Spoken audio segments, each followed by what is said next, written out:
Мечтаете начать работать в волосковой технике? Это, кстати, одна из самых востребованных сейчас техник. Реализм, гиперреализм. И это все, что любят клиенты и любят мастера, чтобы повысить свой средний чек. Вот, например, наш амбассадор Айсулу Забара из Астаны.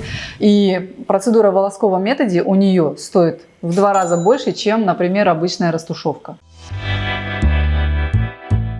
Всем привет, меня зовут Елена Нечаева, я создатель сети школ татуажа, сети студий татуажа и теперь производство пигментов для перманентного макияжа. Сзади меня кабинет логистов, из которого в любую точку мира в этот же день, в день заказа, вам отправят совершенно бесплатно пигменты, которые вы можете заказать по ссылке в описании к этому видео. Сегодня вы можете посмотреть мастер-класс нашего амбассадора Айсулу Забара, которая делает брови в волосковом методе, конечно, нашими пигментами. И сегодня она использует пигмент теплый русый с каштаном для того, чтобы сделать волоски нашей очаровательной модели. Кстати, я давно уже не обучаю лично и очно, я выкладываю очень много видео на YouTube, они все бесплатные. У нас есть, кстати, бесплатная академия по обучению перманентному макияжу, ссылка на нее будет тоже в описании к этому видео. Ну а если вы хотите обучиться очно, то вот, например, Айсулу обучает растушевка, волосковый метод абсолютно всем техникам. Вы можете найти ее инстаграм-аккаунт в описании к этому тоже видео и записаться, попроситься на очное обучение. Расскажи, пожалуйста, Айсулу, как ты фотографируешь и, может быть, ты снимаешь видео, ну вот процесс до-после. Так, обязательно, когда приходит клиент, я делаю фото, это вертикально. То есть мне нужно видеть, как клиент будет выглядеть у меня вот после процедуры, именно сидя. Угу. Близко я телефон не приближаю. Для детального фото просто увеличиваю кадр. Обязательно сбоку. Делаю короткое видео. Эскиз я люблю делать броу-пастой. Расскажем, что это такое. Да. Потому что я ожидала, что оно будет черным, а ты открыла, оно беленькое. Она беленькая. А в чем плюс этой пасты? В отличие от карандаша, она даже когда вот я первый проход стираю, она остается. Так, ныряю ниткой. Немножко набираю, много не нужно, иначе линии будут жирные и некрасивые. Вообще, что касается эскиза, я очень люблю, когда у меня эскиз четкий, тонкие линии. Глаза открываем. Здесь есть у нас асимметрия, будем немножко выравнивать, но идеально ровных бровей по лицу здесь явно не будет. О, боже, так. Асимметрия. Намечаю центр, начало брови. Вообще на эскиз у меня уходит буквально несколько минут. Зависит, конечно, от сложности бровей. Ну, тут длинная бровь не нужна, я думаю. Примерно я буду заканчивать брови по ее пушковым волоскам, где вот они когда-то были, теперь их нет. А как ты работаешь с вот этой асимметрией уровней глаз? То есть, ну, явно выраженная асимметрия в глазах? Я всегда, да, прошу, чтобы клиент открыл глаза, чтобы я прям видела ту картинку, которую мы будем делать. Здесь, если сделать прям ровные брови по лицу, тогда мы подчеркнем неровность глаз. Здесь будем выбирать золотую серединку. Но в любом случае эту бровь я буду немножко поднимать, а эту немножко отпускать. Но ты тоже стараешься сохранить все волоски, да? Обязательно. Вот. Я стараюсь сделать брови так, чтобы клиенту потом в последующем не нужно было с ними делать ничего. Постоянно щипать, да, вот это. Да, то есть максимально сделать так, чтобы клиент потом ничего не делал. Угу.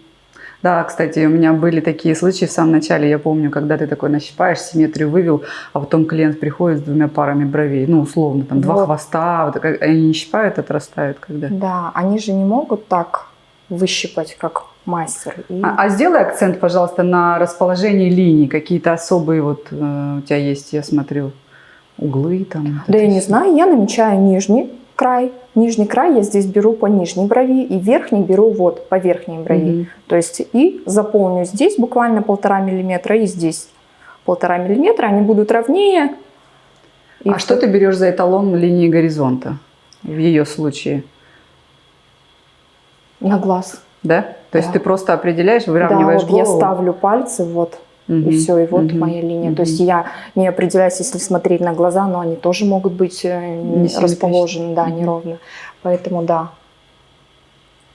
Здесь хвосты многие ведут на козелок, да, вот сюда, вот на центр козелка, но я тоже делаю на глаз, потому что это не всегда получается красиво, когда делать постоянно на козелок, хвост брови может сильно падать, прям сильно падать, а я стараюсь все-таки, тем более возрастная кожа, да, хочется немножко приоткрыть веко, поэтому я сильно его не опускаю. А толщину брови ты берешь исходя из чего?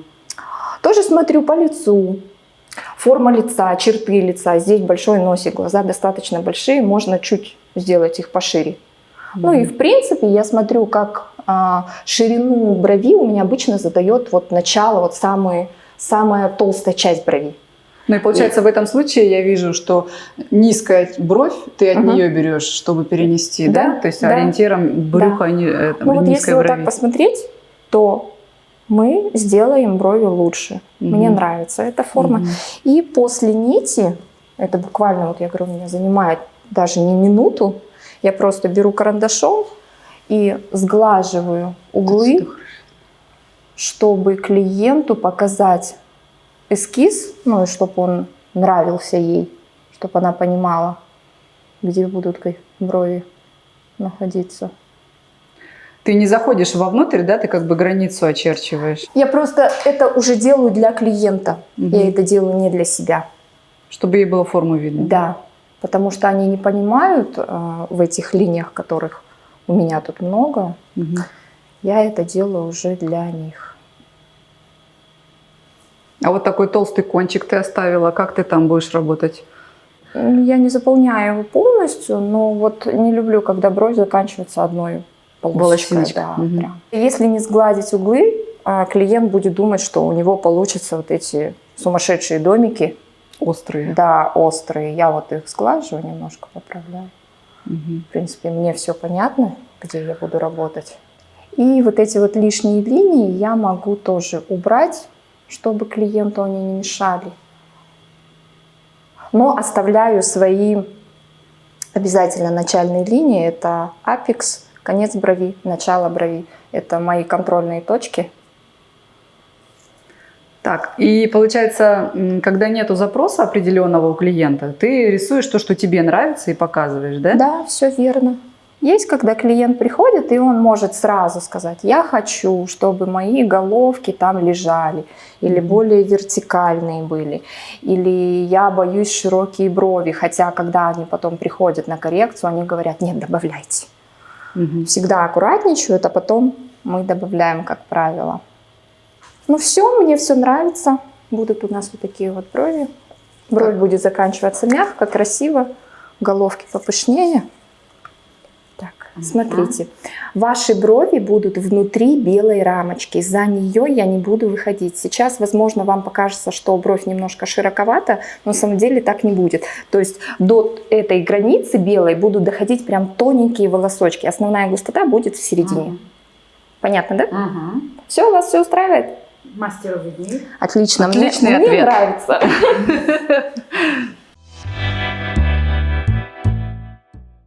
Анестезия. Здесь адреналин, фенистилгель и лидокаин. 10%. Да? На лидокаин аллергии нет у вас? Все хорошо. Расскажи, пожалуйста, как ты выбираешь иглу, ее диаметр в зависимости от кожи или от там, техники, ну вот особенности выбора игл. Я пользуюсь дефендерами.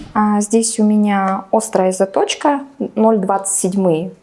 Я ими делаю все волоски на всех кожах. 0,27? 0,27, да. Интересно. RL-MT – это острая заточка.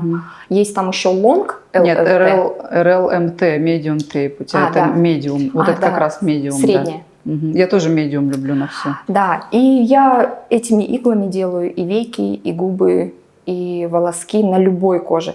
Единственное, когда в зависимости от кожи меняется движение. Айсулу, расскажи, пожалуйста, как ты выбираешь пигмент и вообще, в принципе, перед началом работы, что ты еще делаешь, чтобы начать? Так, ну мы закончили эскиз, клиента я ложу, дальше я делаю эскиз волосков. Что касается выбора цвета пигмента, я это, в принципе, вижу уже сразу, когда клиент приходит, я обращаю внимание на волоски бровей, на корни волос, на цвет глаз, ну и, соответственно, кожи обязательно. Здесь у нас глаза зеленоватые, волоски свои такие русые, темно-русые, я бы смешала теплый русый и теплый каштан 50 на 50, потому что вот тут они такие, ну, темноватые. Можно и чисто русым проработать. И тут уже зависит от желания клиента. Хочет он видеть себя ярче или хочет он видеть себя вот прям слегка-слегка. Кожа, ну, кожа тоненькая, да. Можно, да, я все-таки смешаю. Тем более волосы у нас девушка любит Это щас покрасить. тёмная? Вот. Нет, рыжая всегда ходила, красная, Рыжая. рыжая. Ну, в общем, я замешаю немножко в меньшей пропорции, может, не 50 на 50, но я чуть добавлю. Ну, чтобы он был чуть темнее, чем теплый русый, да? Да, да, потому что теплый русый я использую прям для блондинок, голубоглазых. Интересно, а как влияет цвет глаз на выбор твоего? Ну, редко же бывает такое, что глаза темные, а волосы все светлые. Ну, как правило, когда даже ученики у меня приходят, чтобы помочь им правильно определить цвет, я говорю им, чтобы обращали внимание на цвет глаз. Здесь я сделаю укладку смешанную. Когда я делаю укладку, я первый волосок накидываю, растягиваю обязательно кожу, чтобы моя линия была тоненькой. И Айсулу у нас левша, и это великолепное видео будет помогать тем, кто тоже работает левой рукой. Потому что таких видео немного на самом деле. И ты, получается, сидишь с одной стороны или вокруг ездишь? Нет, я езжу вокруг обязательно, да. Волоски я, когда делаю эскиз, я работаю тем же движением. То есть я не веду одну просто сплошную линию, иначе она получится у вас жирная и некрасивая. То есть я также слегка касаюсь кожи и делаю эскиз штрихами. Накидываю свои основные линии. Все, в принципе, здесь все понятно. И я перемещаюсь на ту сторону и повторяю эскиз. В процессе создания эскиза, если я там где-то надавила карандаш, я могу его подтачивать несколько раз. Дальше эскиз я отражаю тоже на глаз. Просто смотрю, как я сделала на первом. Ты, получается, накидываешь только вот скелетные волоски, да? Каркасик свой. Что у тебя за карандаш, где ты его покупаешь? Ой, самый обычный с Алиэкспресс. Сейчас все карандаши хорошие можно купить на Алиэкспресс. Согласна. Он достаточно сухой, не сильно жирный. Он мне вообще очень нравится. Я им рисую и эскиз на стрелках. Даже на глазах рисует. Да, и он замечательно держится, не стирается. Мне очень нравится. Дело в том, что многие мастера продают карандаши, то есть они просто такие карандаши покупают на Алиэкспресс, там их можно сотнями купить. Когда ты покупаешь там штук от 50, тебе их могут даже забрендовать. Китайцы брендуют все на свете. Поэтому не стремитесь бежать и покупать у мастеров карандаши, когда просто поройте Алиэкспресс, найдите на вид похожие, это 100% те же самые. Чудес не бывает, ни у кого нет карандашной фабрики, понимаете? Просто они купили, забрендовали и продают подороже. Но для тех, кто хочет содержать мастеров. Эскиз я могу припудрить. Если ко мне приходит прям там жирная пористая кожа, я могу слегка прихлопнуть пудрой или просто детской присыпкой, чтобы в процессе процедуры не смазать его. Ну, здесь все окей, даже ничего делать не нужно. Так, я беру за основу теплый брюнет, господи. Так часто работаю теплым брюнетом, что он у меня постоянно меняется. А у тебя регион с темными волосами в основном. В основном все-таки преобладает азиатский тип, поэтому теплый брюнет у меня улетает. Если приходит прям смугленькая кожа и такая плотная, я еще каплю корректора добавляю, еще чуть-чуть. Так, здесь у нас теплый русый беру, 6 капель теплого русого.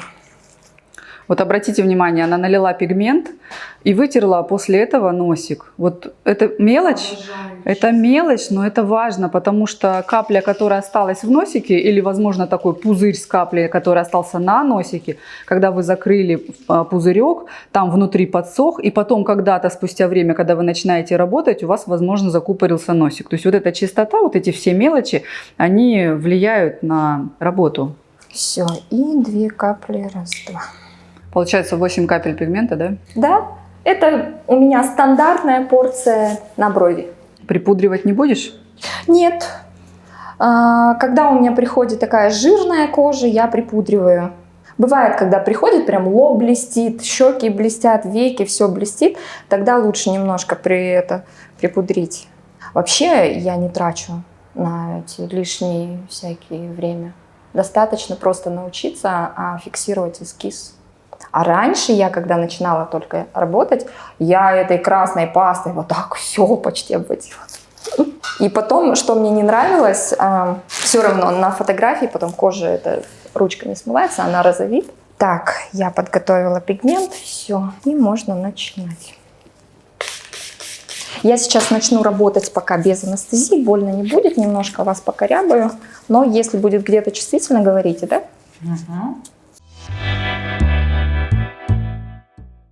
Так, меня интересует, знаешь что, откуда точно будет начинаться твоя линия? То есть вот прямо отсюда, вот прям вот по этой сложной коже будешь работать? Или здесь у тебя начало тонкое? Где будет акцент расположен?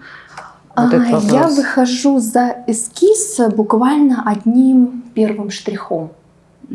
Так, чтобы он потом в конце процедуры, он просто будет волосочек растворяться, но основная линия у меня будет начинаться в эскизе в моем. Второй вопрос. Здесь понятно, вот эти брови, они светленькие, но это пучки тем не менее, да? Знаешь, бывают раскиданные редко волоски, а здесь у тебя пучок идет по нижней линии, а здесь у тебя пучок идет по верхней линии. И много пустого места вот здесь, и, соответственно, если убрать волоски, то вот здесь вот 1,5-2 миллиметра пустого места тоже, да? И поэтому мой вопрос еще раз, где у тебя будет расположена самая яркая часть? То есть как ты уравновесишь? В центре. Я в любом случае буду выравнивать цвет так, чтобы у нас все-таки был красивый рисунок и основная острота была в центре. Кстати, да, какая скорость? Я работаю на скорости 5,5, когда кожа такая более тонкая. Если приходит толстая кожа, там я смело ставлю 5,6, 5,7.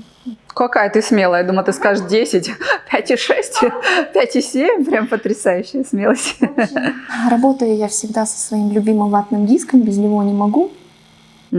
Какой вылет у тебя на аппарате примерно? Где-то 2, наверное. Даже, мне кажется, 3 у тебя. Не знаю. Это хороший вылет. Просто это Шайен Солтера аппарат, и он позволяет работать на таком вылете. Да, это чудесно, когда вылет большой. Начинаю я с хвостов.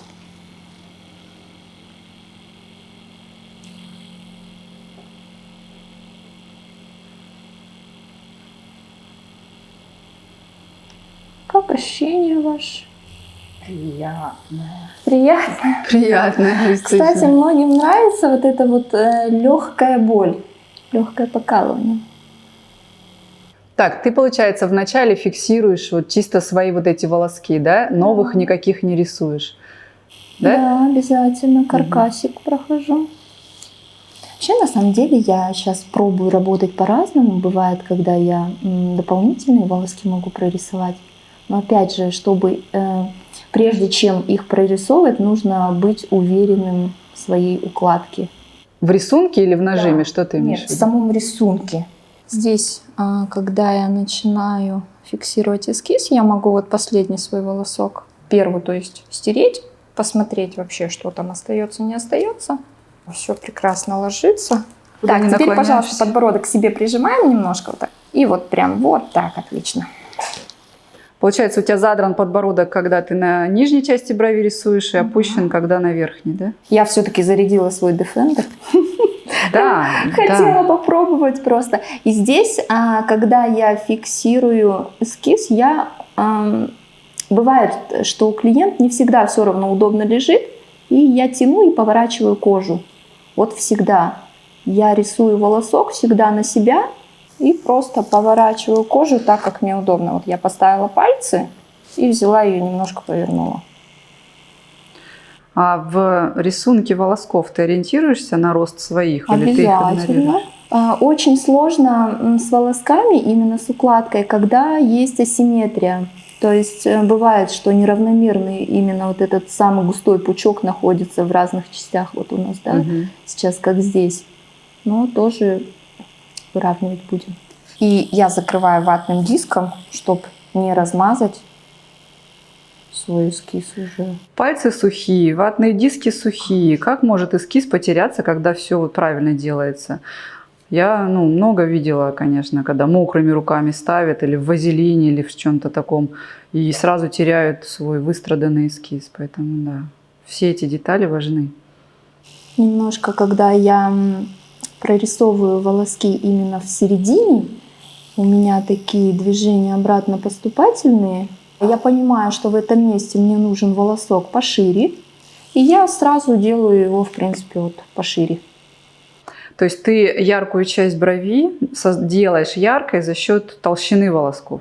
И толщины, и количеством проходов. Там из-за того, что я работаю туда-обратно, там количество проходов больше получается, он будет и ярче, и шире. А здесь я начинаю штрихом от себя. И просто накладываю, и в середине уже у меня начинается вот это вот, туда-сюда. На фиксацию эскиза у меня уходит минут 15. А ты считаешь количество волосков? У тебя слева и справа, допустим, там 7 или 8. Вот я когда-то так делала, чтобы прям симметрично было. Ну да, считаю. Конечно, хочется максимально, чтобы было прям идентично. Ты не стираешь бровь, оставила ее. Расскажи, почему, как у тебя это работает? Обязательно не стираю, поэтому работаю с ватным диском, чтобы было чисто, чтобы я видела свои волоски, чтобы я видела свой эскиз и повторяла его, потому что, как бы ни было, я прорисовала, но я всегда в процессе поглядываю на первую бровь. Я проходила базовое обучение, это было 3 года назад у нас в Астане. Это была обычная растушевка, тогда это все делалось на вот этих аппаратах Gucci. Но это не были дорогие какие-то курсы, я обучилась растушевке. В общем, я отучилась, закончила вот этот базовый курс и работать не стала. У меня было пару клиентов, которым я испортила брови, пусть они меня простят.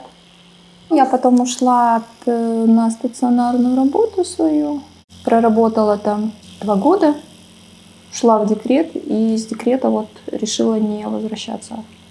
И ты, получается, никогда другими пигментами не работала, да? Или Я было вот тут? тогда училась на базовом курсе, это была аква. Это была аква, и это был биотач, кажется. Раскрывая волоски, если они мне мешают. Раздвигаешь пальцем? Да, прям пальцем их пришмякиваю. Как ты определяешь нажим и меняешь ли ты его в процессе от хвоста к головке? Да, могу немножко интенсивнее проработать ближе к головкам, но на хвостах прям, конечно, прям вот кончиком иглы, прям кончиком иглы. Как часто ты делаешь коррекции? Это обязательно у тебя процедура или заживает так прям хорошо, что не надо делать? Коррекция процедура не обязательно. Я всегда пишу своим клиентам, то есть они спрашивают всегда, нужна ли коррекция. Это прям первый вопрос всех клиентов. Коррекции не обязательно, приходят только те, где сложная кожа была, во-первых, кто-то хочет ярче, еще шире. Потому что очень часто, как я говорила, на первой процедуре они все аккуратничают по форме, а потом говорят, давайте ширину будем добавлять, что мы и делаем. И говорю о том, что если вы хотите прям результат такой натурель, неяркие брови, очень естественные, они после первой процедуры заживают именно так. Сейчас очень большой запрос к нам приходит на корейские брови, так и говорят. Корейские брови – это более прямая, широкая бровь. Это о форме речи именно, да? Да. Так, ты зафиксировала, получается, волоски слева и справа. А эту бровь ты не пробовала, не трогала, не протирала, и теперь ты все равно уверена, что там зафиксировала эскиз, да? В любом случае, Лен, я стираю всегда блоками. Здесь на всякий случай. Вот это тоже потерялся важно. Кончик брови, то есть длина брови, да, вот она. Я бывает, подмечаю себе, то есть эти линии для меня важны, они не должны теряться. Так сверху вниз, прям такими блоками я стираю. То есть не просто вот так не смазываю. Так, все, стираю я до своей метки, и что я делаю? Сразу наношу анестезию. Я потом все обрабатываю. Я не касаюсь кожи, просто капаю несколько капель и оставляю, и иду стирать вторую бровь. Ну, тут тоже все отлично, все зафиксировалось, мне все видно. И цвет, я думаю, что мы подобрали очень Хорошо. правильно, да. Все, и обезболиваю вторую бровь. Мгм. Расскажи, пожалуйста, ты работаешь в волосковом методе на всех клиентах или кому-то отказываешь? Есть какие-то кожи, которые невозможно нарисовать волосок? Нет, я беру все кожи. Единственное, сами волоски по качеству могут отличаться. И я обязательно говорю об этом клиенту, что у вас вот такая кожа, я, допустим, сделаю более рыхлые волоски или там более плотные, тоненькие волоски. Жирная кожа — это волоски более такие рыхлые, растушеванные. Так, растушевку я делаю в конце, где, допустим, совсем мало нет бровей. И когда мы выравниваем асимметрию, там, где мне нужно больше цвета получить, я туда добавляю растушевку. Так, у нас там хвост, остатки хвоста чуть ниже. Будешь потом удалять или нет волоски? Я это обсуждаю с клиентом. Сейчас вот очень актуальна вот эта вот такая легкая небрежность. Угу. Поэтому, кому нравятся чистые брови, пожалуйста, выщипаем. Слушай, я сейчас смотрю, довольно сложно выглядит большие расстояния между волосками, и форма вообще не очевидная. Усиливаю вот первый и второй и заполняю пространство между ними. То есть они становятся яркими, первый, второй, и тебе начинает быть видно, где нужно поработать на пустой коже, да? Ну, я стараюсь уже за каркасные волоски, я не выхожу. Либо если выхожу, то это совсем такие полупрозрачные какие-то линии. Я сливаю каркасные волоски, мне нужны красивые пучки связок. И добавляю тоже всегда по-разному. Планируешь обучать, кстати? Так я же обучаю. Но обучаю я только волоскам. Угу. Я не стираю много, Угу. часто. То есть каждый волосок я не стираю. Я прорисовываю часть, потом стираю. Твои движения выглядят прям хорошо, стабильно. И видно, вот я смотрю сбоку, вылет весь на поверхности. Так, теперь я подтираю и вообще смотрю, что у нас там остается, Угу. где еще добавлять цвета, что там по форме. Вообще, на самом деле, я очень боялась делать волоски, когда Лена Нечаева смотрит. Вот эти места очень аккуратно. Тонкие линии, они не должны быть толстыми здесь. Прям я стараюсь. В общем, когда мне нужна тонкая линия, я могу немножко движение замедлить. Как ты искала клиентов? Вот ты начала работать в довольно сложное время, когда уже много неплохих мастеров, когда уже, можно сказать, кровавый океан в татуаже. Как ты искала себе клиентов? На удивление, очень легко. Меня вообще сейчас удивляют мастера, которые пишут, где взять клиентов. Есть Инстаграм, есть таргет-реклама, больше ничего не нужно. В месяц несколько раз я запускаю рекламу, то есть мне нужна свежая кровь, потому что клиенты, они возвращаются, которые... Кстати, у меня одна клиентка вот недавно вернулась уже на обновление, которая делала волоски у меня зимой в прошлом году, в этом году, да. Все выглядит неплохо, просто мы сделали ей еще ярче. Они побледнели, но они не поплыли, как многие пишут, вот волоски там поплывут. Да это страхи, волоски не плывут. И спустя 3 года, и спустя 5 лет они не плывут так, чтобы их хотелось удалять. Только если ты заглубился прям вот жестко или перекопал кожу. А так волоски, я согласна. Как у тебя вообще цена формируется? Ты у себя в городе дорогой мастер? У меня сейчас процедура волосков стоит 10 тысяч рублей. Планируешь повышать еще цену? С Нового года планирую повышать еще на 1000. На 10 тысяч тенге, это по-вашему, сколько там, на 1500. Ты сама таргетом занимаешься или у тебя есть специалист какой-то? Мне супруг помогает. Это... Мы не запускаем рекламу через Facebook, мы пользуемся кнопкой «Продвигать». И вообще клиентов набирать, мне кажется, очень легко. Главное, чтобы твоя страница, она не была сырой. Она должна быть оформленной, красивой. Там должны быть красивые работы. И все. Клиенты пойдут сразу. Я тут с тобой полностью согласна, потому что если красиво фотографируешь, делаешь хорошие работы, клиенты будут, и более того, будет запись плотная надолго вперед, потому что основное количество мастеров все-таки ниже среднего, вот прям серьезно. Но у меня такой ценник только на волоски. А губы и веки, они ниже по цене. Мгм. Сколько ты работаешь по времени?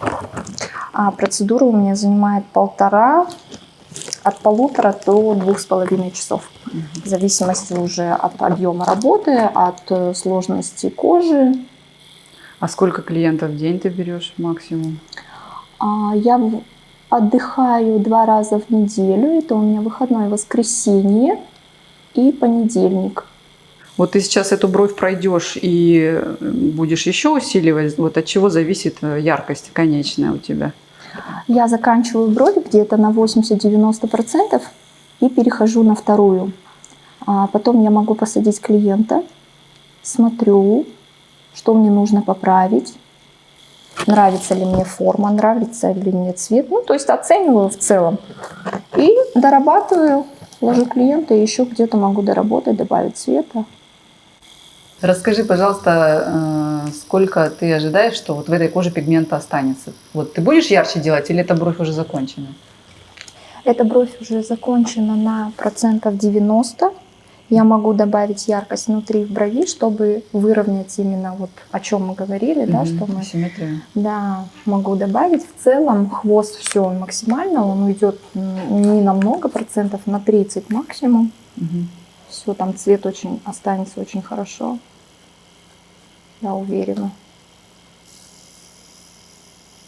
А у тебя регион, это же азиатские кожи в основном, то есть это Казахстан.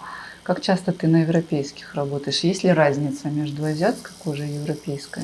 Вообще, на самом деле, европейской кожи тоже у нас достаточно. Если вот посмотреть мой инстаграм, там, в принципе, много у нас славянской. Да? Ну, а есть разница? Разница и есть. Все-таки славянская кожа, она, как правило, тоньше.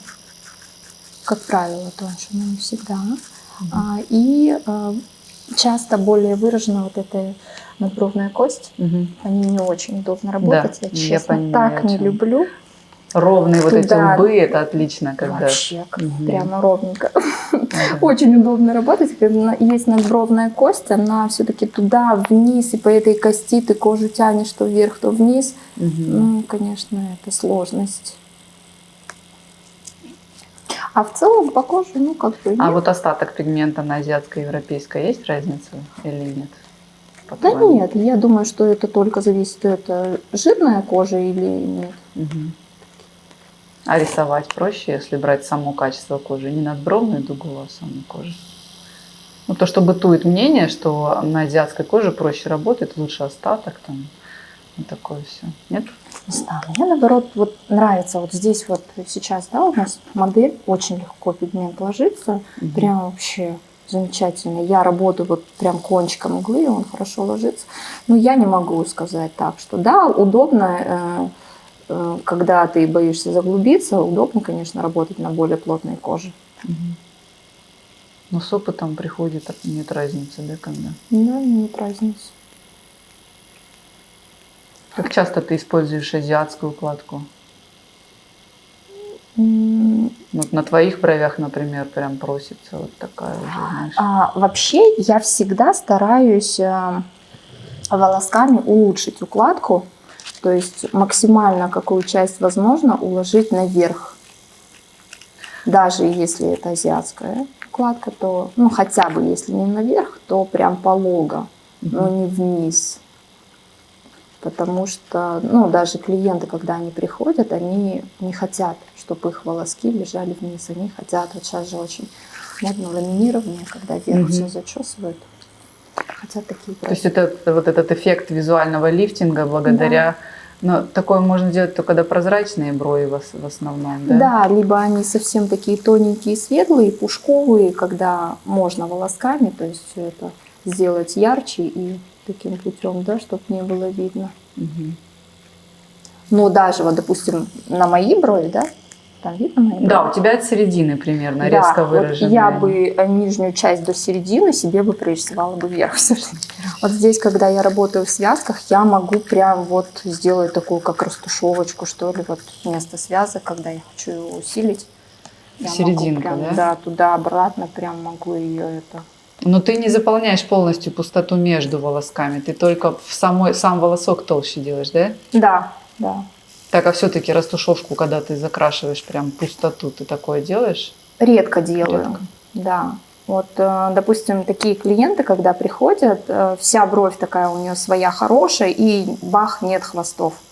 То есть я полностью дорисовала хвост, причем там брови свои по яркости достаточно яркие.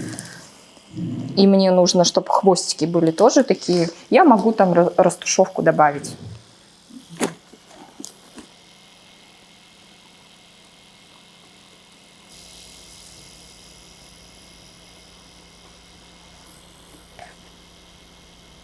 Работаю я всегда с ватным диском этим своим, не знаю.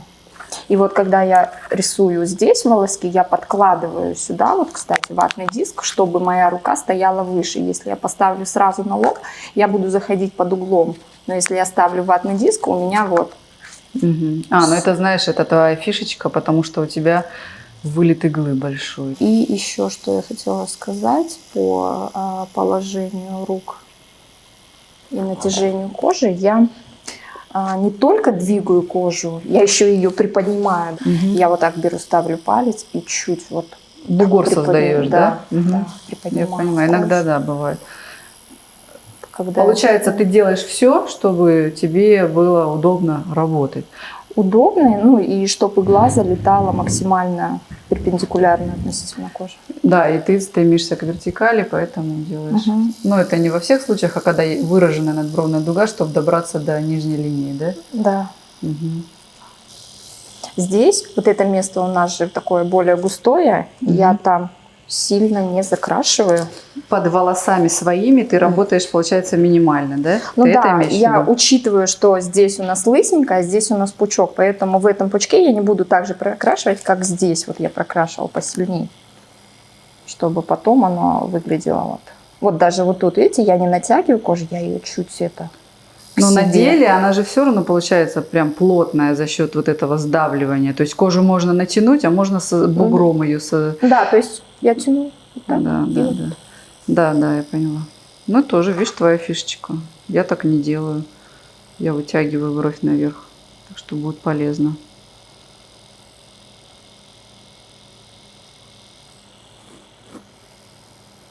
Ну вот, можно посмотреть, как сидит Айсулу в процедуре. Спина максимально прямая. Кстати, вот локоть у нее на весу. У тебя нет такого, что ты локоть прям ставишь, фиксируешь, потому что рука дрожать начинает? Или тебе не мешает, что локоть на весу? В начале, когда я начинала работать, да, у меня была такая проблема. У меня был стульчик. Я, да, вот сюда ставила руку, потому что я не могла контролировать движение, у меня рука просто скакала. Сейчас таких проблем уже не испытываю, я могу спокойно на весу работать. Ты просто научилась контролировать руку? Да, да. И что у меня в животе вот такое?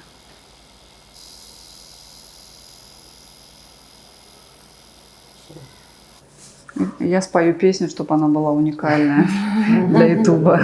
Я могу спеть. Сейчас как хором затянем. Никто не посмеет заблокировать за использование музыки. Расскажи, пожалуйста, у нас, получается, сами пучки бровей расположены в разных местах. И Да. здесь вот по верхней части ты много должна рисовать. Как ты это будешь делать и вообще, насколько ярко? Да, вот смотрите, Лен, если вот здесь присмотреться, я вот здесь не дорисовала вот до своей брови. Видите, мои волоски остались как бы внутри. Тут я основной цвет положила вот здесь. А здесь, так как я поднимаю вверх, мне нужно, чтобы это было так натуральненько, я здесь прям рисую аккуратными, тонкими волосками, вот именно вверх прорисовываю, уже выхожу за вот эту свою форму. Благодаря именно рисунку и технике внесения Айсулу сравнивает вот эту разницу между бровями по симметрии насыщенности. За счет того, что на одной брови пучки расположены и насыщенность по нижней части, на другой брови по верхней части, они выглядят асимметричными. И получается, что основная работа у Айсулу сейчас прошла на левой брови по нижней части, то есть здесь она почти не работала по верху. И на правой брови мы поднимаем бровь, но там насыщенности она большой добиваться не будет. Работать будет полупрозрачно тоненькими волосками, потому что та бровь насыщенная посередине и по нижней части сама своими волосками. Там, конечно, есть рисунок, но не так много, как вот на этой части. Вот так получается, чтобы выровнять асимметрию, вот таким методом. Также и в растушевке на самом деле работать должны мастера. То есть заполняете пустоты более насыщенно, а там, где прозрачно, ну, соответственно, более прозрачно. Потому что если брови закрасить одинаково, то за счет пучков они будут смотреться несимметричными. Ты с аллопециями работаешь? Да. Слушай, а у меня есть в Казахстане мальчик, кстати. Да, пусть приходит. Маленький мальчик. Ага. Они не смогли ко мне приехать. Я вообще хочу Я найду поработать их с и детьми, тебе потому отправлю. что когда аллопеция приходит, я могу попросить фото и могу заранее... Попрактиковаться? Да. Ну, не то, что попрактиковаться, а попримерять укладку, так что ли сказать. Ну, рисунок, да. Да, да, сам рисунок. Но ты с мужчинами работала с аллопецией? С мужчинами работаю, да. У меня было несколько уже мужчин. Поприсылай, мне интересно. Хорошо, и я отправлю тогда тебя к ним, но они обычно просят работы посмотреть, там, мальчик. Ну да, да. Вот, отлично, супер, хорошо это. А любишь работать с аллопециями? Там же можно прям размахнуться. Я хочу стереть эту бровь, и, наверное, сейчас нужно будет уже посадить нашу... Чтобы посмотреть? Девушку, да, хочу посмотреть форму. Сразу я вторую бровь тоже не заканчиваю. Я сажу клиента и смотрю форму. Мне нужно быть уверенной по форме. Угу. На всякий случай, там может где-то что-то съехал, куда-то вышел. Так, давайте аккуратно встаем. Так, мы посадили нашу модель. Здесь я обязательно проверяю форму. Ну, вообще мне нужно видеть, что мне где подправить, где какой волосок может затемнить или еще дорисовать. Здесь я вижу, да, что чуть-чуть хвост тут ниже. Я буду сейчас добавлять. Вот здесь вот не хватает. Но мне нравится вот, что, смотрите, как мы подняли эту бровь, поднялся апекс. Я ставлю точечки, то есть до каких пор я буду еще удлинять волосок. Ага. Так, ну вот здесь вверх я тоже немножко добавлю интенсивности по цвету, потому что тут чуть-чуть еще отличается. Вот тут буду добавлять интенсивности по цвету, по форме, все окей. Вот здесь тоже вот эти волоски усилю в цвете. Точки ставишь пигментом, да, просто? Да. Угу. И вот этот немножко сюда. Итак, наша процедура подошла к концу. Свое мастерство сегодня показывала вам наш амбассадор из Казахстана, из города Нур-Султан, Айсулу Забара. Если вдруг вам что-то было непонятно на этом видео, какие-то вопросы мы недораскрыли, пишите в комментариях, обязательно мы снимем еще много видео для вас. А если вам хочется обучаться очно, допустим, вы можете приехать к Айсулу в Нур-Султан и обучаться у нее. Как стать нашим амбассадором и кто такие вообще амбассадоры? Много вопросов мне постоянно задают в директ. Я рассказываю. Амбассадор – это просто великолепный мастер, который работает только нашими пигментами. И мы постоянно выставляем эти работы у себя в Инстаграм. И вот, как видите, сейчас мы начали, например, приглашать наших амбассадоров для съемок видео. Если вдруг вы обучающий мастер, это будет вам крайне полезно, потому что у нас большой YouTube-канал, в котором мы постоянно эти видео выкладываем. Так вот, можно написать, если вы считаете себя таким классным мастером, напишите мне, например, в Инстаграм в директ или в наш аккаунт в Инстаграм по пигментам тоже в директ, или в комментариях к этому видео, и мы обязательно с вами свяжемся, рассмотрим вашу кандидатуру. Во время работы Айсулу выбирала пигмент, и она использовала какие-то свои наработки, она смотрела на кожу, она смотрела на цвет глаз, там, на толщину кожи и так далее. Но если вам это все-таки непонятно, и если вы начинающий мастер, особенно это важно для начинающих мастеров, то мы разработали для вас приложение, которое все решит за вас. То есть вам нужно просто хорошо сфотографировать в хорошем освещении вашего клиента и прямо перед процедурой нажать несколько кнопок, ответить на вопросы приложения, и оно даст вам идеальный вариант пигмента, подходящий именно этому вашему клиенту, именно этой технике, толщине кожи и так далее. Поэтому переходите в описание к этому видео, и там будет ссылка на наше приложение.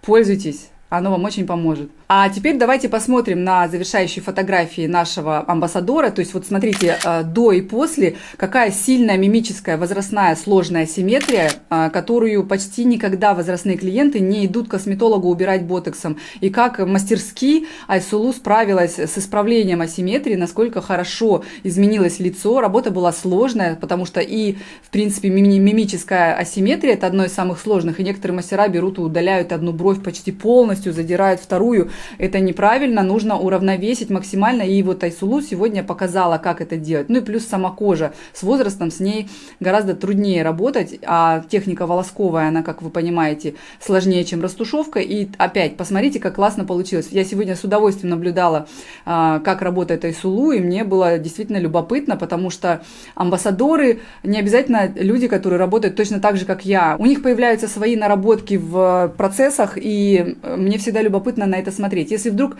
какие-то вопросы я не задала, потому что, знаете, иногда я смотрю, как работает амбассадор, ну или другой мастер, и мне очевидно, что там происходит. А начинающему мастеру у него возникает куча вопросов, поэтому если вдруг у вас они возникли, пишите в комментариях, и я все комментарии читаю, и я обязательно учту все это в следующих видео, которые мы постоянно выпускаем на нашем канале. Кстати, вот эти видео, которые много лет обучающие, по которому обучилось огромное количество мастеров, я всегда делала абсолютно бесплатно. И если вдруг у вас есть какие-то проблемы в технике, например, в растушевке или в волосковой технике, или вообще с нуля хотите обучиться, то у нас есть даже бесплатная онлайн-академия, которая все по полочкам разложена, по урокам разбита, прям поэтапно на повышение вы будете идти к той самой идеальной процедуре без стыков, без пятен, без контуров в растушевке или к той самой волосковой технике, так востребованной сейчас. Поэтому просто переходите в описание, либо, может быть, в закрепленный комментарий под этим видео и пишите поддержки, что вы хотите учиться в нашей бесплатной онлайн-академии. Столько лет уже я обучаю такое огромное количество мастеров бесплатно, и мне от вас нужна благодарность в виде